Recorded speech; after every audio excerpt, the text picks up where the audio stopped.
Wilber, está en nuestros estudios la ministra de Salud, María Elizabeth Inostroza. Bienvenida, ministra. Buenos días, Nicolás. Muchas gracias por la invitación. Está usted de regreso. ¿Se acuerda cuando estuvimos acá por el Día de la Mujer y usted estaba como generala? ¿Ah? Claro que sí, fue una ocasión muy bonita, que gracias a tu programa pude dirigirme a todas las mujeres del Perú en una fecha tan especial que celebramos como Día Internacional de la Mujer. Ahora, ministra, usted, aparte de generala, que fue como la conocimos acá, usted es médico, entiendo, es neurocirujana, ¿no es cierto? Así es, soy médico neurocirujano, egresada de la Universidad de San Marcos con maestría en gestión pública y administración de hospitales, y además he trabajado como médico directora de la sanidad policial. Ahora, cuando convocamos acá a las autoridades de cualquier nivel, ocurre demasiadas oportunidades que como que nos doran la píldora, tratan de disminuir la gravedad de la situación. Pero, ministra, estamos en una situación crítica. ¿Cuál es, o sea, si usted pudiera hacer un diagnóstico de lo que se ha encontrado en el Ministerio de Salud? O sea, ¿de qué tamaño es la crisis que tenemos en el sector salud en el Perú? Nicolás, lo que podemos decir es que como país estamos cerrando brechas en los diferentes sectores. El gobierno viene trabajando una política bastante agresiva, pero como entenderás, tenemos que tener, yo creo que una actitud real y bastante proactiva ante estas circunstancias. El diagnóstico, sabemos que faltan muchas cosas. Tenemos brecha en recursos humanos, nos faltan médicos, no solamente como país, sino como región. Tenemos que un sistema de abastecimiento de medicamentos que no ha sido el mejor, por eso no tenemos el abastecimiento adecuado en los abastecimientos, equipamiento y muchas cosas infraestructura hospitalaria. Pero también tenemos que ver lo que ya se avanzó. O sea, nosotros no podemos centrarnos nada más en lo que nos falta, en el diagnóstico. Tenemos que generar estrategias que nos permitan a nosotros como país trazar líneas de tiempo, que eso es lo que uno hace en gestión. Trazas líneas de tiempo y prioriza. Todos los problemas no los podemos resolver de inmediato. Claro, ahora, el tema es que los problemas son tremendos. El otro día, por ejemplo, entrevistábamos a la directora regional de salud del Callao, la doctora Cate Pacheco, y yo le hice una descripción de lo mal que estaba y en la situación del Callao, y ella me dijo que era peor a raíz de la situación del Hospital Carrión, ¿no es cierto? Y dijo cosas que sorprendían, es decir, que había una deuda acumulada de 50 y tantos millones de soles en el Hospital Carrión a diferentes proveedores y que según Defensa Civil, ese edificio, como el de otros hospitales del Callao, debían ser simplemente demolidos. Es decir, o sea, usted dice, hay que hacer el diagnóstico, ¿para qué pasar a hacer las cosas ya? Pero ¿por qué no comenzamos por un diagnóstico crudo y realista de la situación? Nicolás, tenemos un diagnóstico de lo que nos falta, pero también tenemos que entender que los hospitales son establecimientos que brindan servicios, ¿verdad? Si ahorita tenemos un déficit de oferta de servicios para nuestros ciudadanos, no sería justo tumbar los hospitales y quedamos en disminuir más la oferta y estar más, perjudicar al ciudadano. Todas las medidas que saquemos, recordar que deben ser en función a las personas. No estamos hablando solamente de tumbar hospitales, volver a construir. No, tenemos que pensar a quién va este servicio, para quién va todo el esfuerzo del Estado y todos los recursos. Van para que el ciudadano, el que va a un hospital o un establecimiento de salud, reciba una atención oportuna. Si nosotros no vemos ese norte, entonces no podemos pues estar dando opiniones y diagnósticos que no se ajustan a un proyecto real, ¿no? Imagínense, cierro los hospitales, los tumbo y me pongo a construir hospitales. La doctora Pacheco no decía, simplemente decía como para graficar lo grave que era la situación. Es decir, que había que hacer todo un proceso, porque evidentemente no puedes dejar de atender en un hospital como el Carrión, tienes que buscar vías alternativas. Entonces decían que iban a tratar, mientras se construía el nuevo Hospital Carrión, usar el Hospital Naval y crear un hospital de campaña muy grande al lado, en las áreas que tiene disponibles el Hospital Naval, pero que de lo que había que ser conscientes es que la situación de infraestructura era muy seria. Ahora, hablamos siempre de hospitales, pero hospitales, o sea, el hospital debería ser el último lugar al que uno llega, ¿no es cierto? Debería haber una red primaria de atención donde, o sea, hay problemas de infraestructura, hay problemas de personal, hay problemas de abastecimiento, hay problemas de equipamiento. Entonces todo el mundo termina yendo al hospital. Correcto. Mira, como país hemos desbordado los hospitales por la misma manera como se ha venido dando la gestión. Recordemos, nosotros mismos es uno de los pocos países que uno agarra y quiere ir a un cardiólogo y no pasa por un médico general o un médico de familia. De frente vamos al cardiólogo, al especialista. Todos estamos acostumbrados y nos dan cita con el especialista, ¿verdad? Entonces imagínate un hospital que llegan los niños por un problema gripal, queremos que lo vea el pediatra y está bien, lo ve el pediatra. Otro que va por una molestia ginecológica, de frente al ginecólogo. Entonces, al final, nuestros hospitales siempre van a quedar cortos. No, además yo he visto en las emergencias gente que llega porque se le rompió una pierna y gente que tiene un derrame cerebral. O sea, el del derrame cerebral sí debería estar en el hospital. Correcto. Pero el de la pierna rota tiene que estar en una posta, en un centro de atención primaria. Hay muchas cosas que nosotros, tu apreciación es cierta, nosotros tenemos como país que educarnos de ser solidarios y ser conscientes. Si nosotros mismos no somos conscientes, vamos a seguir desbordando los hospitales. Ahora, ¿qué tenemos que hacer? Lo que estamos haciendo cuando el gobierno saca el decreto de cobertura universal, no lo saca de una manera irreflexiva. Lo saca para fortalecer esta oferta de servicios, porque siempre hay que pensar, para muchos los decretos y las medidas representan un problema y para otros representa una oportunidad. Yo le pediría, ministra, que nos vayamos a la pausa, regresamos inmediatamente después para hablar primero de esto del aseguramiento integral, que está bien desde el punto de vista de los derechos de la gente, pero que si no va de la mano con instalaciones, equipamientos, etcétera, con resolver todo lo otro que eso implica, o sea, va a quedar simplemente en el papel. O sea, no me responda ahorita. Yeah. Y lo segundo, sobre algunas cosas puntuales que sí se pueden hacer y sobre las que hemos llamado la atención acá. El hospital de Ate, por ejemplo. 16 meses construido. No sé qué defectos tendrá, pero Dios mío, ¿cómo no se va a poder poner a funcionar eso para servir a la gente? Yo sé que se muere ganas de contestarme ahorita. Hágalo tras la pausa, por favor, ministra, se lo voy a agradecer. Gracias. Regresamos con la ministra de Salud.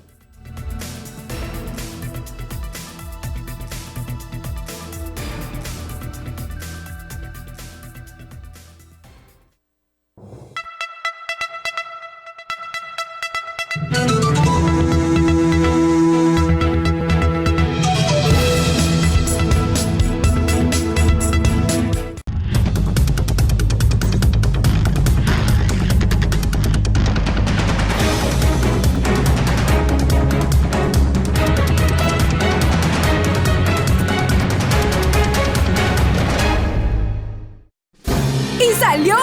¡Sí, salió!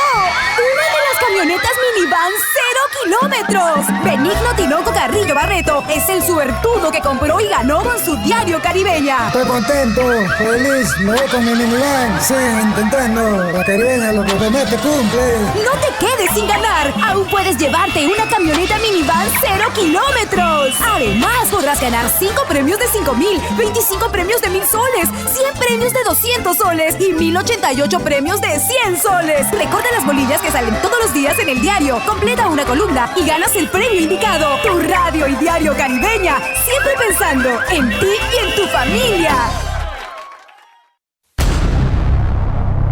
Plaza Norte. Plaza Norte. Plaza Norte. ¡Sí! ¡El fiestón de Año Nuevo! Los mejores de la cumbia y la salsa. ¡Juntos! Súbelo pa' que tú veas.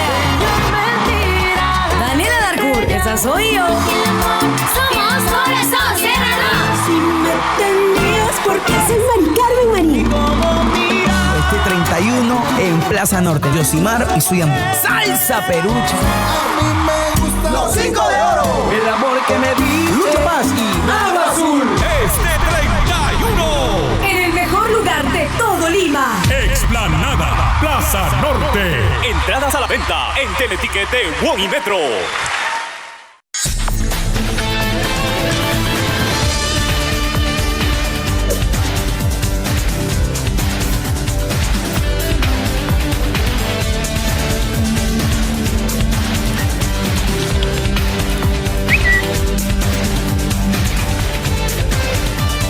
Síguenos en las redes sociales. En Twitter, @exitosaPE.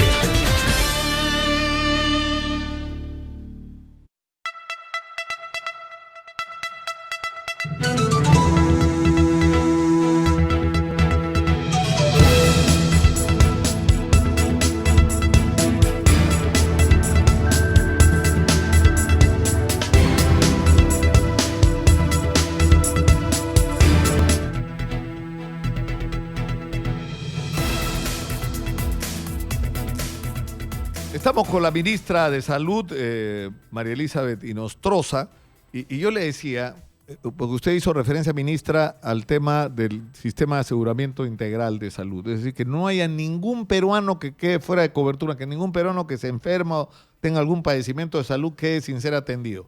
Pero eso pueden ser solo palabras o letra escrita, si es que no va de la mano con hospitales, con centros de salud, con médicos que los puedan atender, con medicamentos disponibles en las farmacias de los hospitales y de los centros de salud, con reactivos, ¿no es cierto? O sea, tiene que significar un aumento de presupuesto para el sector salud. Así es, Nicolás. Mira, no solamente es un tema de presupuesto. Tenemos que hacer más eficientes los recursos que ya tenemos asignados. Es muy importante que nosotros tengamos esa óptica. Cambiar un modelo de gestión que sea más dinámico y que nos permita en más corto plazo cerrar las brechas. Por ejemplo, tenemos equipamiento que no hemos logrado comprar a pesar que teníamos los recursos, porque no se ponen de acuerdo. Es increíble. Es que tienes que recordar, si hay varias unidades ejecutoras y varios pliegos dentro del sector salud, y tenemos además las regiones, y para comprar un equipo médico que tanto nos preocupa a los ciudadanos y que tanto necesitamos para atender a nuestros pacientes, se requiere un ingeniero biomédico, porque recordemos, los médicos, los profesionales de salud no somos los expertos en comprar un ventilador mecánico, en todas las características y tecnología. La pregunta es, ¿hay suficientes ingenieros biomédicos en todo el país para apoyar a las unidades ejecutoras? No. Empezamos a generar diversas especificaciones técnicas, que al final, cuando se cuelan los procesos, se caen los procesos y todo el dinero tiene que devolverse. Este año estamos trabajando, y mira, y te doy la buena noticia, que es bueno que lo sepan nuestros ciudadanos. Ya tenemos las fichas homologadas para los equipos de soporte básico, que son las incubadoras, los ventiladores mecánicos, los monitores, y eso nos va a permitir, y a través de Perú Compras, nos va a permitir poder aprobar estas fichas como ministerio y facilitar a las regiones. Porque tendrías que hacer una sola compra, ¿no es cierto? Así es, las compras corporativas que claro, tenemos que manejar como Porque Estado. no es que en cada lugar vas a resolver el problema de comprar el tomógrafo que te falta. A ver, ¿cuántos tomógrafos debería haber en el Perú? Pues eso es otra cosa loca. O sea, nosotros recibimos casi todos los días reclamos, hasta me buscan en la puerta a veces personas desesperadas que no es que quieren salir en la radio, que lo que quieren es que los ayude, un paciente que tiene que ser trasladado de Iquitos, de Huacho, de cualquier lugar hacia Lima, porque si no llegan a Lima se mueren allá, porque o no hay el especialista o no hay los equipos para hacer los exámenes que requieren. Eso no puede seguir así.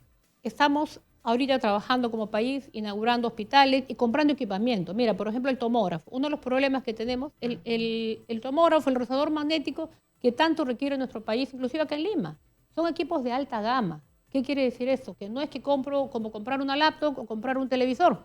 Son equipos que tengo que tener un ambiente adecuado y sobre todo que no tenemos sistemas de mantenimiento adecuados. O sea, tener un tomógrafo, tener un resonador, aparte de una implementación, requiere mantenimiento. Por ejemplo, tenemos el caso del Hospital de Ciencias Neurológicas, que hay un problema eléctrico que hace que baje el voltaje de la zona y por lo cual el resonador se malogra, porque esos equipos tienen que tener un voltaje adecuado. Ese tema se ha detectado y ya se dispuso la solución y colgar el proceso. Para lo antes posible, antes de devolver el presupuesto, podamos evitar que ese resonador magnético se malogre. Nos pasa en el Loaiza también, ya estamos al final del año por entregar un tomógrafo, ponerlo en operatividad al servicio de los ciudadanos. También se van a entregar torres de video, laparoscopía, endoscopía y otros equipamientos. O sea, se van haciendo mejoras, pero no avanzamos a la velocidad que nos permita cerrar la brecha. Por eso las fichas homologadas. Imagínate que tuviéramos fichas para resonadores, como lo vamos a tener, y tomógrafo. Sale una sola compra como país. En vez de estar comprando de uno en uno, compras todo lo que necesitas para todo, pues, y tienes un plan de renovación, correcto. Porque tienen un plazo solamente de vigencia y servicios de mantenimiento adecuados. Correcto. El mantenimiento en flota es más cómodo. O sea, a eso nos referimos, que un modelo de gestión adecuado te permite el uso más eficiente de los recursos. Ministra, para ir a casos puntuales, por ejemplo, ¿no? O sea, el hospital de ATE, el otro día hicimos el cálculo, ¿no? Eran 16 meses que estaba terminado el hospital. El problema es que en el momento que se procede a entregar, resulta que descubren que hay un montón de cosas que no se hicieron como debieron hacerse, ¿no es cierto?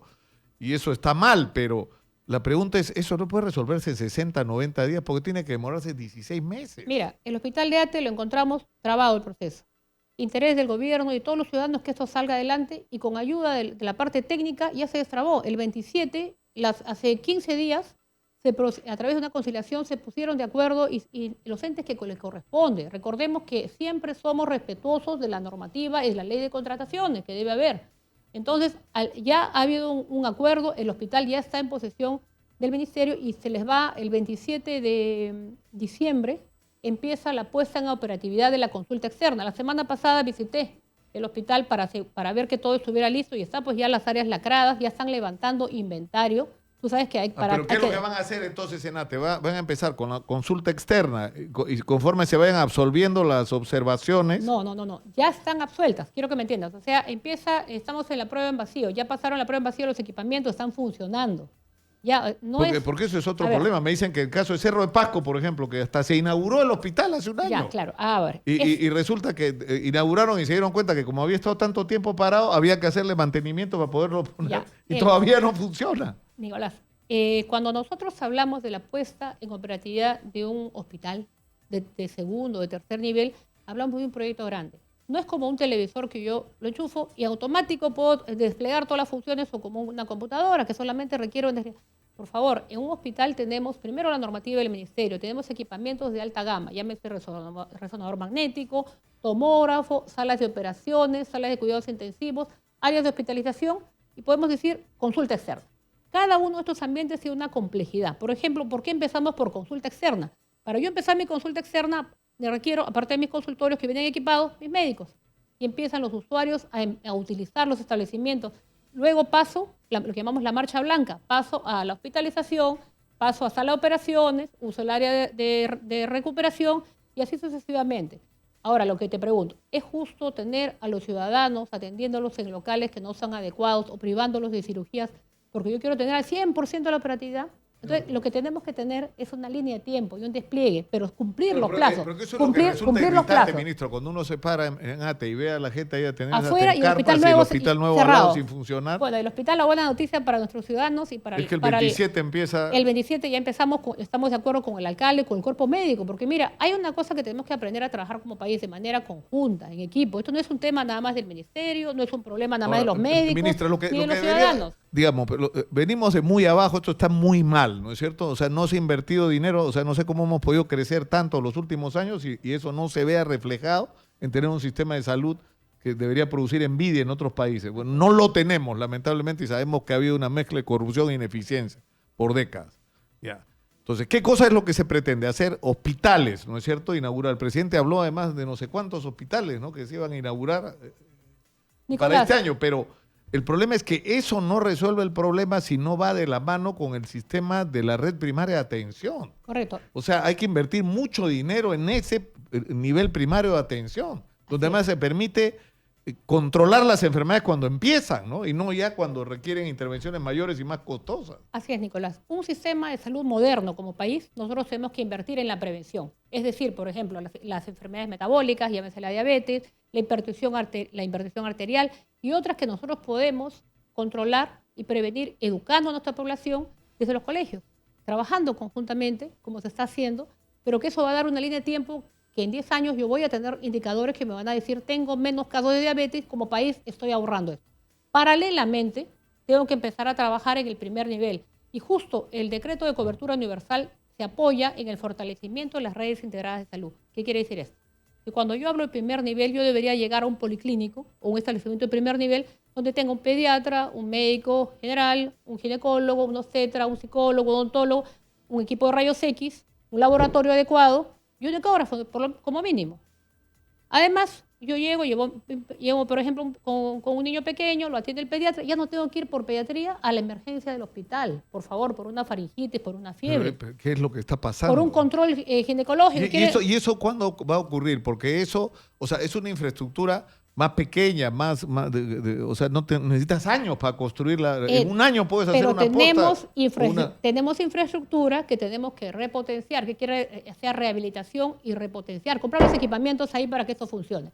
Ahora, ¿qué está pasando también? Nosotros tenemos que acostumbrarnos y generar política de redes. Allá se adscribe una población a ese policlínico y ese tiene que tener la capacidad de respuesta de ese policlínico para poder solucionar las patologías de primer nivel y cuando ya no tiene capacidad de respuesta, por ejemplo, quieres un neurólogo, lo refiere al hospital. Recién ahí. Recién, pues, pero de una manera coordinada y no mandan al usuario a que haga cola desde las 5 de la mañana y esté pasando una serie de vicisitudes que no es justo para nuestros ciudadanos. Estamos trabajando en un modelo, ahora, tú me dijiste de dinero. Tenemos un proyecto de endeudamiento a través del Banco Mundial y del BID, y ese proyecto es para fortalecimiento de primer nivel, o sea, las redes, para equipar esas redes, pero como deben ser realmente el modelo de redes, que puedan coberturar y solucionar la oferta de primer nivel. Ahora, una de las quejas, la gente dice, ¿por qué la farmacia de Digemid, la de los hospitales están desabastecidas y solo trabajan en horarios de oficina cuando deberían operar las 24 horas al día? Que es lo que aparentemente ocurre en algunos lugares, que necesitas algo de farmacia, no es horario. Las farmacias de los hospitales atienden las 24 horas. Estamos ahorita trabajando una política para redistribuir medicamentos en el primer nivel. Encontramos que había medicina que había comprado Senares, que es el ente que compra la medicina, pero que había distribuido, por ejemplo, al primer nivel y no se había redistribuido. Entonces, cuando preguntábamos la cifra de abastecimiento, encontramos en un sitio 40%, en el otro 43%, en el otro 70%. Pero cuando preguntabas por los establecimientos de los que la DIRIS tenía cargo, en uno podía haber 70, en otro 90, en el otro 40, totalmente oscilante. Eso no es bueno para el usuario. Se ha trabajado con las propias DIRIS y se ha redistribuido. Y tenemos más del 80% ahorita de abastecimiento en primer nivel. Nos hemos reunido con los directores de los hospitales. Los directores de los hospitales han tomado conocimiento, inclusive se les está transfiriendo partidas para compra de algunos insumos estratégicos. Es modelo de gestión. Lo que pasa es que tenemos que entender, mientras el líder, el jefe de un establecimiento o el director no se involucre con la gestión y no se articule, porque todo funciona con una articulación. Claro, porque lo que resulta increíble es que falten medicamentos. Es que porque además hay presupuestos asignados. Correcto. O sea, no es falta de dinero, es un problema de un sistema de adquisiciones absolutamente engorroso, ¿no es cierto? Y de logística. O sea, no es tan complicado resolver eso. La cadena, cuando uno compra medicina, no cree que es comprar. No, es más que eso. Manejamos la cadena de suministros de medicamentos. La planificación adecuada de lo que voy a comprar para que me alcance para el tiempo, para el año. Yo no compro por mes, compro para todo el año. En segundo lugar, la compra que debe ser rápida y eficiente. Yo no puedo poner plazos de internamiento muy largos porque cuando estoy en stock cero de algunas cosas. En segundo lugar, viene el almacenamiento, la distribución y la redistribución. Es un círculo. Nosotros solamente hemos trabajado en compra. Compro y el otro se desentiende, está en el almacén la medicina. El hospital requiere la medicina. Me cuentan que en las auditorías que están haciendo en algunos lugares están encontrando medicamentos, es decir, hay medicamentos que no hay y debería haber y no hay, y hay otros que tienen años. Por eso es que es años almacenados, ya están vencidos, no sirven para nada, hay que botarlos. El modelo de gestión. O sea, ¿quién hizo ese pedido para meterlo preso? ¿No? El modelo de gestión hace que tenemos que estar todos sincronizados, todos los actores en la cadena de suministro, si no, no funciona. Cuando hablamos de un modelo más eficiente, hablamos ministra, de ese tipo de modelo. El otro tema que es de mucha actualidad es el de la salud mental. ¿No es cierto? Usted acaba de decir que debería construirse un sistema primario de atención donde uno de los aspectos que se atiende es el de la salud mental. Tiene que haber psicólogos para empezar en los niveles de atención primaria, ¿no es cierto? Y esto en coordinación con los colegios donde se detecten conductas, digamos, que requieren, digamos, atención, ¿no? Bueno, ahí tenemos un déficit incluso más grande que en otros aspectos, ¿no? Claro que sí. Mira, Nicolás, como sociedad nosotros tenemos, como país, es una política el tema de salud mental que se está trabajando, no de ahora, se viene trabajando desde algunos años en el presente gobierno. Tenemos ya inaugurado más de 113 centros de salud mental comunitarios al servicio de los ciudadanos. ¿Qué cosa viene a hacer un centro de salud mental comunitario? Es un establecimiento que hace prevención, promoción, recuperación y rehabilitación de salud mental. ¿Qué quiere decir? ¿Que solamente el psiquiatra participa ahí? No, participa el psicólogo, participa el médico, la enfermera u otros profesionales de la salud, porque recordemos que el tema de salud mental tiene varios niveles. Cuando nosotros hablamos de salud mental, tenemos como sociedad un prejuicio, pensamos que es solamente el que ya tiene una enfermedad diagnosticada, llámese esquizofrenia, llámese un trastorno bipolar. Y no es así. La mayor parte, en lo que va del año, tenemos más de 1.200.000 atenciones médicas de estos centros de salud mental comunitarios. Y lo que podemos decir es que la mayor parte, casi el 30%, son cuadros de ansiedad, síndrome ansioso, otro grupo, depresión. Entonces son cosas que en el día a día todos nosotros podemos vernos como sociedad. Cualquiera de nosotros puede tener algún trastorno psicológico que cuando no se trata a tiempo... Claro, pero por ejemplo, los colegios en experiencias de otros países, ¿no es cierto? Que a algunos les causa escozor. O sea, algo de esto se hizo en Venezuela, en Cuba es extendido, ¿no es cierto? Que es utilizar a los colegios primero para detectar, ¿no es cierto? No solo problemas de salud mental, sino patologías, enfermedades, pero además donde atender a los chicos, medirles la vista, atenderles la salud dental, ¿no es cierto? Hacer las campañas de vacunación, todas las campañas de prevención que haya sobre enfermedades, es decir, no es que la salud pública se resuelve solo en los hospitales y en las postas médicas. Los colegios son un espacio para trabajar la salud pública, ¿no es cierto? Así es, Nicolás. Cuando hablamos del compromiso de toda la sociedad y que los actores somos todos, no solamente es el equipo de salud, sino es como país, multisectorial, y también la sociedad. Todos tenemos un rol muy importante, porque si no te dejas ayudar, ¿cómo les ayudamos? Acá hay un tema en los colegios. Estamos trabajando con educación, por ejemplo, el inicio del año escolar saludable. ¿Qué quiere decir? Que salud y educación y MIDIS. Nosotros nos ponemos de acuerdo en lo que tú has mencionado, y es cierto, que se desarrolla en otros países. Tenemos que ver que los niños cuando empiecen el año escolar pues tengan sus vacunas, de acuerdo a los niveles, no tengan problemas dentales, y también enseñarles buenas prácticas de alimentación saludable, estilos de vida saludables. ¿Por qué?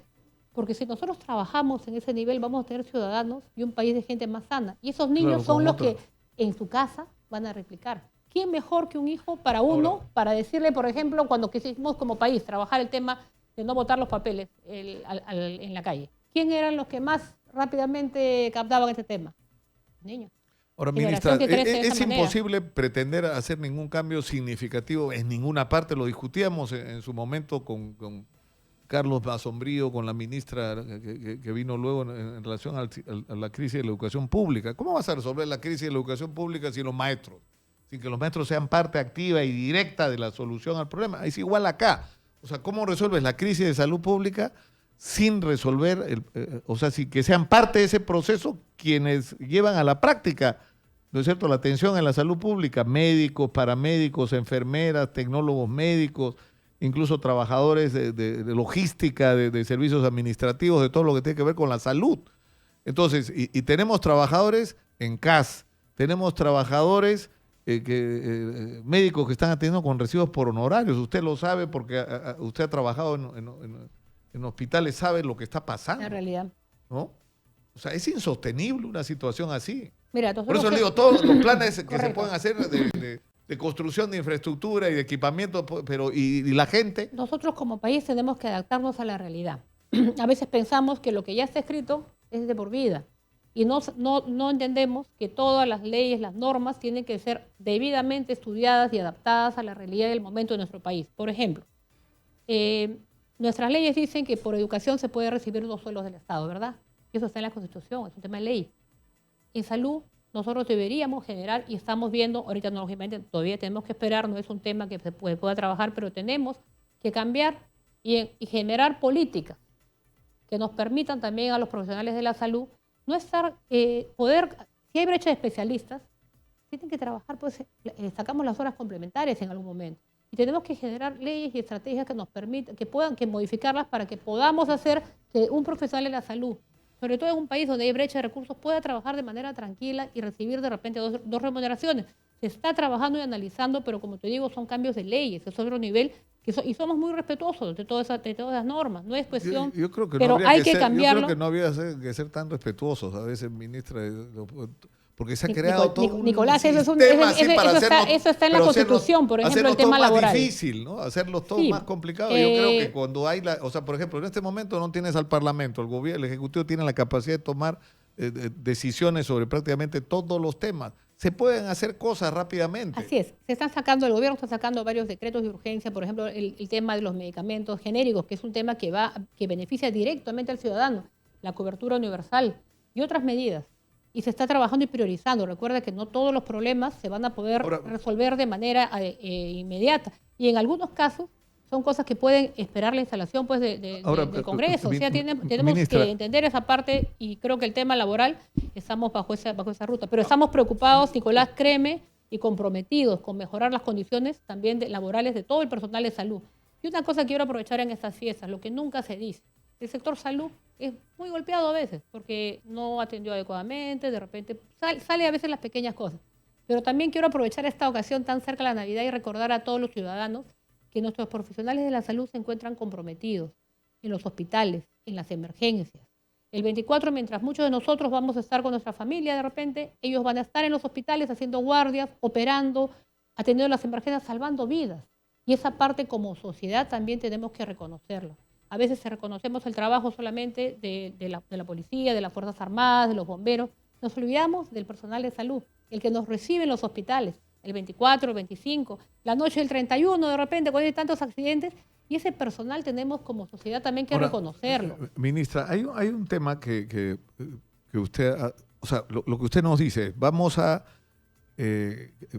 inaugurar hospitales modernos que van a estar equipados para que la gente no tenga que venir hasta Lima para hacerse una tomografía, Dios mío, ¿no es cierto? Y eso va a ir de la mano con la creación de una red primaria de atención.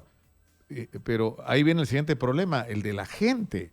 O sea, por ejemplo, a mí me han dicho que en Cerro de Pasco, donde el hospital se acabó y se inauguró hace un año y ha tenido que ser procesado un mantenimiento porque por las condiciones de la región ha habido algunos niveles de deterioro. Pero bueno, el hospital está listo. Pero lo que me dicen es que no hay gente que quiera ir a Cerro de Pasco, no hay especialistas que quieran ir. Porque no hay o los incentivos suficientes o el clima es muy duro. ¿Cómo se va a resolver ese problema? Nicolás, tenemos que generar políticas de incentivo. Hay políticas de incentivo para los especialistas. Recuerda, pero que hay brecha. Hemos transferido recursos para Cerro de Pasco para contratar más especialistas.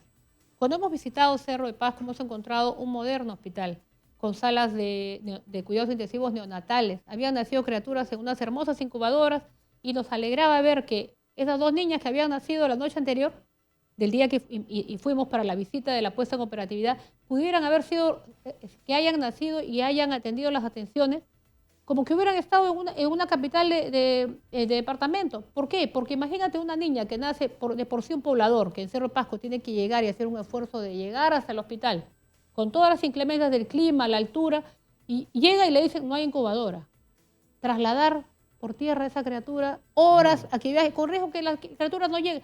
Para el personal de salud, una gran alegría de poder tener todos los equipamientos. Pero ahora, la brecha, ya transferimos, no es como te expliqué, no es tema de recursos. Hemos transferido y estamos permanentemente como ente rector, que es el Ministerio de Salud, coordinando con la región, con el gobernador regional, con el director del hospital, por ejemplo, para poder contratar a la gente. En algún momento, no sé quién fue, no sé cuál, porque ha habido tantos ministros, ese es otro problema, ¿no? Que se cambian demasiado los ministros.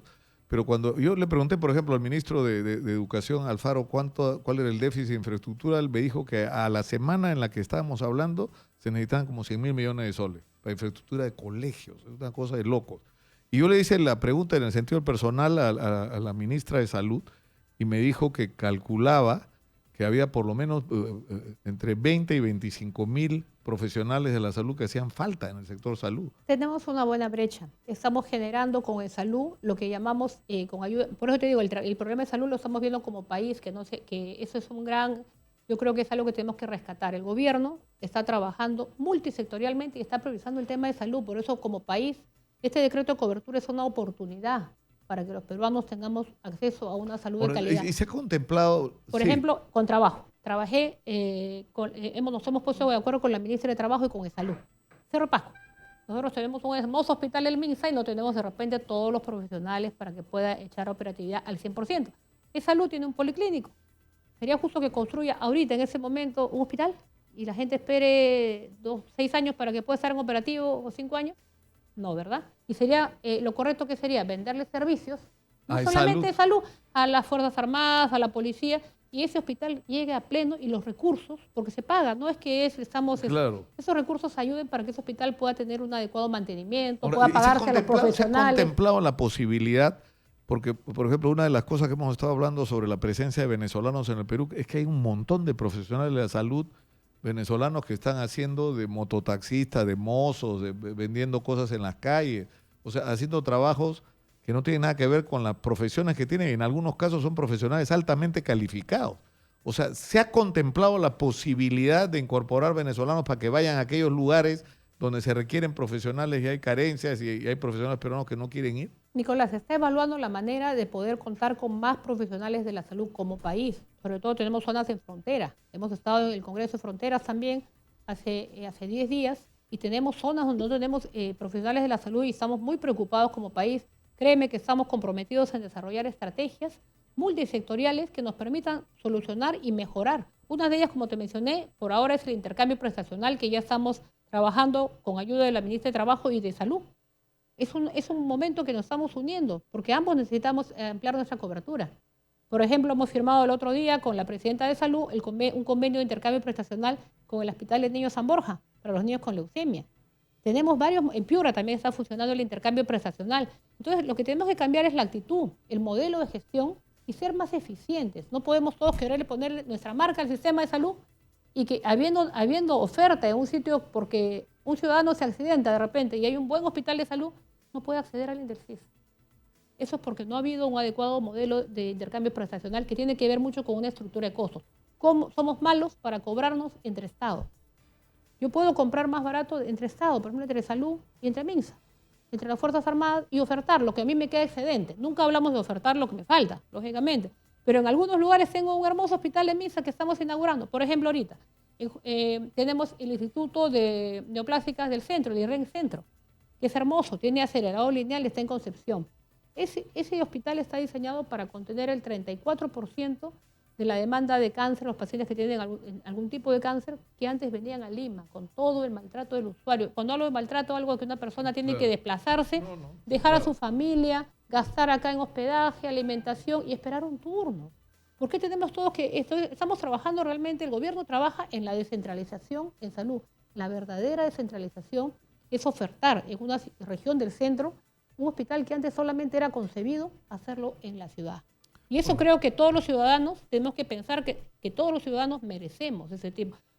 No existen ciudadanos diferentes. Todos los ciudadanos del centro, de las regiones, como de la capital, merecemos igual derecho a trato. a la misma atención. Eso es lo que está tratando el gobierno. Yo creo que en ese lado tenemos que ser solidarios.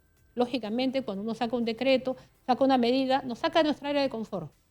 Y eso a veces genera pues un poco de reacción. Pero créeme que esas medidas son sólidas las que se han tomado y están debidamente sustentadas con el aseguramiento universal. Más presupuesto también va a haber, no se preocupen, y un modelo de gestión eficiente. Muchas gracias, ministra, por estar con nosotros. Ha sido la ministra de Salud, María Elizabeth Inostroza, que ha estado con nosotros aquí en Exitosa. Muchas gracias, Nicolás, a ti por ese espacio. Y quiero aprovechar también para desear a todos nuestros ciudadanos una feliz Navidad en esta ocasión y también decirles que en estas fiestas navideñas no olvidemos que debe prevalecer el verdadero espíritu de la Navidad, que es la paz, el amor, la solidaridad y sobre todo el cariño que debe haber con nuestros familiares y nuestros seres queridos. Feliz Navidad para todos los peruanos.